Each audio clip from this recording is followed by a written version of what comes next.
जब मोदी जी सत्ता में आए थे तो बोले थे कि देश झुकने नहीं दूंगा, लेकिन आज सभी देशों में देश को नाम को झुकाया जा रहा है। आइए हम दीवान साहब और मोहम्मद आजादी से बात करते हैं। भारत का जो मूल भावना और धारा जो है वो धर्मनिरपेक्षता का रहा है शुरू से ही, और हमारी गंगा जमुनी संस्कृति जो है हमारा मेरुदंड रहा है। और इस रीढ़ को जिसने भी धराशायी करने का काम किया है वो वक्त के साथ जो है वो स्वतः जो है धराशायी हो जाएगा। भारत ने अपना गेहूं जो है तो तुर्की को भेजा था और तुर्की ने ऑर्डर भी दिया था अपना गेहूं के लिए। अब जब गेहूं वहां पहुंचा तो उन्होंने एक नया प्रोपेगेंडा जो है तुर्की ने फैलाया कि इस गेहूं में रूबेला का वायरस है और गेहूं का जो गुणवत्ता है वो एकदम सड़ा गला है, जबकि जो गेहूं भेजा गया था वो भारत का उच्च क्वालिटी का गेहूं है। और तुर्की ने ऐसा एक कुचक्र रखा इस मामले को लेके कि इजिप्ट में भी ऑर्डर दिया था, इजिप्ट ने भी जो है 55,000 टन गेहूं जो है वो वापस कर दिया। अब फिर भारत गए बीचने के मिस्र ने भी जो है ना 55,000 टन जो है ना गेहूं को जो है वो वापस कर दिया। अब आप सोचिए कि समीक्षा करने की ज़रूरत है। अब अमेरिका के राष्ट्रपति डोनाल्ड ट्रंप ने पैरासीटामोल धमकी देकर मांगा और सबसे बड़ा बात है विरोध करने के बावजूद भारत के प्रधानमंत्री ने पैरासीटामोल भेजा। आपको याद होगा कि ट्रंप ने कहा था कि यदि पैरासीटामोल भारत नहीं भेजेगा तो भारत गंभीर परिणाम भुगतने के लिए तैयार रहे। तो भारत के प्रधानमंत्री ने चुप्पी साधी को कहना चाहिए कि बताइए कि क्या आप पनिशमेंट देंगे। बोले वाली जनता को बता रहे हैं कि उसका विश्व में डंका पिट रहा है। आप बताइए भाई साहब किस बात का डंका पीटा जाएगा? क्या अजरबैजान का युद्ध हुआ और उसका युद्ध हुआ वहाँ पर उसका क्या ये समझौता करा दिया? क्या अभी यूक्रेन का और रशिया की युद्ध से समझौता करा दिया? किस बात का डंका पटेगा बताया जाए हमको। जो भारत विश्व का तीसरी बड़ी इकोनॉमी देश था आज 7वां नंबर पे है। भूख सूचकांक में भारत जो है कहाँ चला गया? प्रेस स्वतंत्रता में देश क्या पोजीशन चला गया है? खुशहाल देशों का लिस्ट में हम कहाँ बने हुए हैं? इसकी समीक्षा आप करिए ना। आप डंका बजाते रहिए। आपका डॉलर के मुकाबले रुपया का क्या वैल्यू है? आपका पासपोर्ट रैंकिंग जो आप करते थे उस रैंकिंग में आप कहाँ चले गए हैं? ये सारा बात लोगों को बताने की ज़रूरत है। आज छोटा छोटा देश जिसकी औकात नहीं थी कि भारत की तरफ आँख उठा कर देखे, वो हमारा सामान का बहिष्कार कर रहा है। दुख इस बात का होता है। जो कहते थे कि देश झुकने नहीं दूंगा वो स्वतः झुका रहे हैं। और छोटे छोटे माने इस्लामिक देशों से जो है इनको माफ़ी मांगना पड़ रहा है, क्योंकि भारत का किसी भी मान लीजिए उपभोक्ता वस्तुओं का अगर बहिष्कार तो छोड़ दीजिए, वो तो अगर वहाँ के लोगों को अगर गर्दनिया पासपोर्ट दे करके भगाना स्टार्ट कर देगा तो आपका स्थिति क्या होगा? धनबाद के जाने माने व्यक्ति आज़ाद जी हैं और मैं आज़ाद जी से ये सवाल करता हूँ, आज़ाद जी ये बतलाइए कि देश में जो अभी नए तरीके का प्रोपेगेंडा चल रहा है और देश की जो साख विदेशों में धूमिल हो रहा है, इस पर आप क्या कहना चाहेंगे? देखिए अभी आपको कुछ जानकारी दे दे कि भारत ने अपना गेहूं जो है वो तुर्की को भेजा था और तुर्की ने ऑर्डर भी दिया था अपना गेहूं के लिए। अब जब गेहूं वहां पहुंचा तो उन्होंने एक नया प्रोपेगेंडा जो है तुर्की ने फैलाया कि इस गेहूं में रूबेला का वायरस है और गेहूं का जो गुणवत्ता है वो एकदम सड़ा गला है, जबकि जो गेहूं भेजा गया था वो भारत का उच्च क्वालिटी का गेहूं है। और तुर्की ने ऐसा एक कुचक्र रखा इस मामले को लेके कि इजिप्ट में भी ऑर्डर दिया था, इजिप्ट ने भी जो है 55,000 टन गेहूं जो है वो वापस कर दिया। अब फिर भारत गए बीचने के मिस्र ने भी जो है ना 55,000 टन जो है ना गेहूं को जो है वो वापस कर दिया। अब आप सोचिए कि समीक्षा करने की ज़रूरत है कि क्या ऐसा है। मैं दावे के साथ करता हूं कि जो गेहूं भेजा गया था वो गुणवत्ता में उसकी कोई कमी नहीं थी। एक प्रोपेगेंडा जो है ना तुर्की द्वारा और कुछ देशों के द्वारा लगातार भारत के खिलाफ चलाया जा रहा है। दुख ही बात का है कि हमारे जो माननीय चौकीदार साहब जो है इस मामले में चुप्पी साध रहते हैं। अभी बोल्ड होकर अपनी बातों को रखना था कि कौन लोग इसमें षड्यंत्र कर रहे हैं। ऐसा लोग को भारत कभी अपना अनाज नहीं भेजेगा। आप बात करते हैं सर क्यूबा जैसा छोटा सा देश, भारत को जो है ना कॉफ़ी और चाय जो है ना 19 में आप दिया है? आप सम्मान की बात करते हैं, किस किस सम्मान की बात करता है? सम्मान तो उसी दिन घट गया था कि बिन बुलाए हमारे प्रधानमंत्री जी पाकिस्तान चले गए थे बिरयानी खाने के लिए। सम्मान तो उसी दिन चला गया था जब अमेरिका के राष्ट्रपति डोनाल्ड ट्रंप ने पैरासीटामोल धमकी देकर मांगा, और सबसे बड़ा बात है विरोध करने के बावजूद भारत के प्रधानमंत्री ने पैरासीटामोल भेजा। आपको याद होगा कि ट्रंप ने कहा था यदि पैरासीटामोल भारत नहीं भेजेगा तो भारत गंभीर परिणाम भुगतने के लिए तैयार रहे। तो भारत के प्रधानमंत्री ने चुप्पी साधी को कहना चाहिए कि बताइए कि क्या आप पनिशमेंट देंगे। भारत जो है ना 135 करोड़ जनता का एक बड़ा प्रतिनिधित्व है, और ये इसकी साख जो है ना ये मानी ने नहीं बनाया, कि विगत 70 साल का बनाया हुआ एक एम्पायर था जिसको इन्होंने ध्वस्त करने का काम किया। लेकिन मोदी जी तो जब सत्ता में आए थे तो ये बोल कर आए थे कि मैं देश को झुकने नहीं दूंगा। आज चारों तरफ से ये ऐसा हो रहा है कि उधर में मुस्लिम कंट्री, सारे Muslim country made in India की सामानों को बहिष्कार कर रहे हैं, आपकी मूर्तियां को तोड़ी जा रही है तरह सर, और हमारे प्रधानमंत्री चुप्पी साधे हुए हैं। फॉरेन पॉलिसी जो है टोटल करप्ट हो गया है। इसका सबसे बड़ा बात है कि इनकी दूरदर्शिता जो है, जो फॉरेन पॉलिसी के लिए जो भारत पहले रखता था, ना किसी के साथ में ज़्यादा अच्छा ना किसी के साथ ज़्यादा बुरा, एक बैलेंसिंग चलता था, और भारत जो है ना गुड निरपेक्ष देशों का ना प्रतिनिधित्व करता था।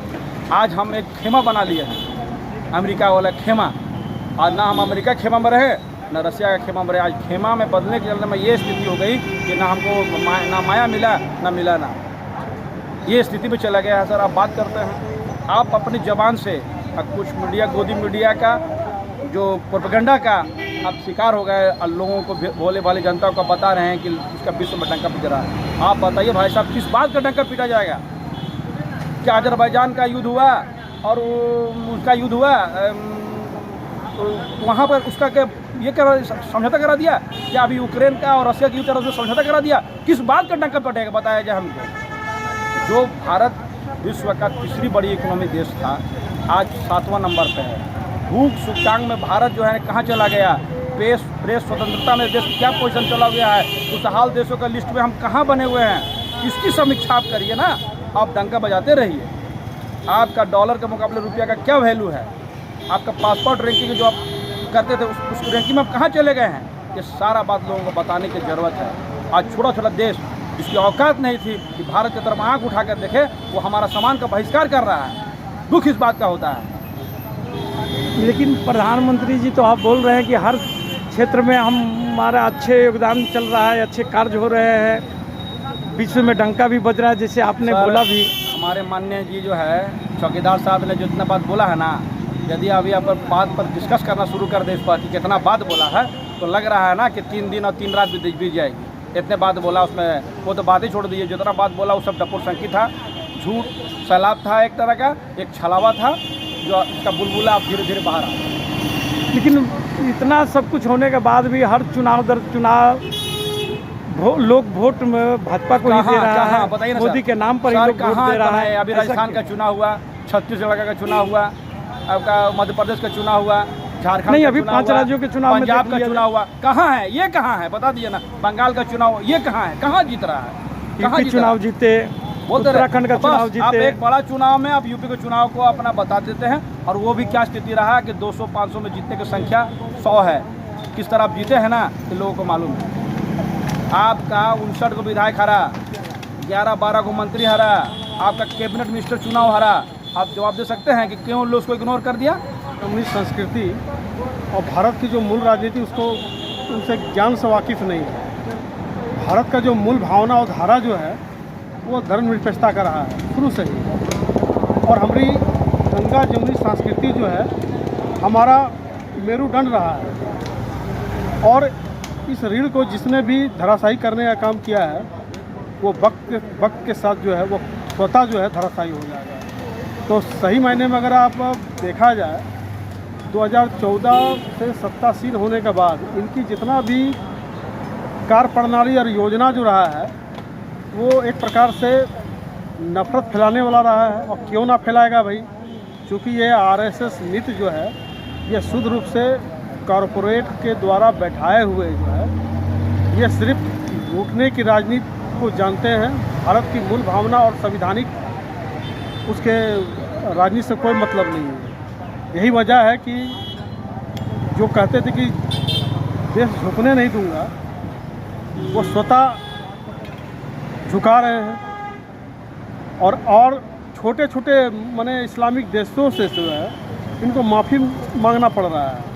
क्योंकि भारत का किसी भी मान लीजिए उपभोक्ता वस्तुओं का अगर बहिष्कार तो छोड़ दीजिए, वो तो अगर वहाँ के लोगों को अगर गर्दनिया पासपोर्ट दे करके भगाना स्टार्ट कर देगा तो आपका स्थिति क्या होगा, ये सोचने वाली बात है। कि स्थिति तो ऐसा ही आया हुआ है।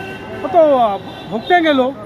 एक तरफ जो है आर्थिक मंदी का शिकार हैं और दूसरी तरफ इनकी ये नीतियों से जो है भारत का अर्थव्यवस्था पूरी तरह जो है माने आज पाकिस्तान और बांग्लादेश से भी नीचे हम चले गए हैं। तो आप बगल में देखें कि किस प्रकार जो है श्रीलंका तबाह हुआ है। लेकिन भाजपा बोल रही है कि हमने मुन्नुपुर शर्मा और कुमार जिंदल को दोनों को ही पार्टी से निष्कासित कर अरे दिया। भैया, आप उन छुट भैया नेताओं को निकाल करके क्या साबित करना चाहते हैं, जबकि आपके एजेंडा में जो है दिमाग में दिमाग में बैठाए हुए हैं हिंदू राष्ट्र की अवधारणा को पूरा करने के लिए। और यही वजह है कि आप मस्जिदों के नीचे जो है जहां आपको भूख और गरीबी ढूंढना चाहिए, आप वहां शिवलिंग ढूंढ रहे हैं। तो क्या ये बताइए कि ये जो ज्ञानवापी मस्जिद में जो शिवलिंग मिला है वह शिवलिंग नहीं है, फव्वारा है? अरे ये सीधी सी बात है कि जितने भी भारतवर्ष के अंदर में ये लोग जो है शुरू से ही मस्जिद के मुद्दे सामने ला करके जो भारत का जो मूल मुद्दा है इसे गौण रखना चाहते हैं। भारत का मूल मुद्दा जो इस वक्त है सबसे बड़ा विकराल अगर इस वक्त मामला जो चल रहा बेरोजगारी का है, जहां 2014 के बाद कहीं कोई बहाली और कोई भी जो है किसी भी क्षेत्र में रोजगार का अवसर को जो रोजगार की गारंटी हुआ करता था समाप्त कर दिया गया है। जब अब रोजगार ही नहीं है, सारे चीज़ों को प्राइवेटाइजेशन में डाल दिया गया, तो रोजगार होगा कहाँ से? हाँ तो होगा। ये ज्ञान दीप जैसे मुद्दे को उठा करके जो है लोगों को दिग्भ्रमित कर रहे हैं या हिंदुओं को तुष्टिकरण कर रहे हैं, इससे ज़्यादा कुछ नहीं कर रहे हैं आप। और विदेशों में नाम हंसी कर रहे हैं, फिर भी लोग वोट क्यों दे रहा है?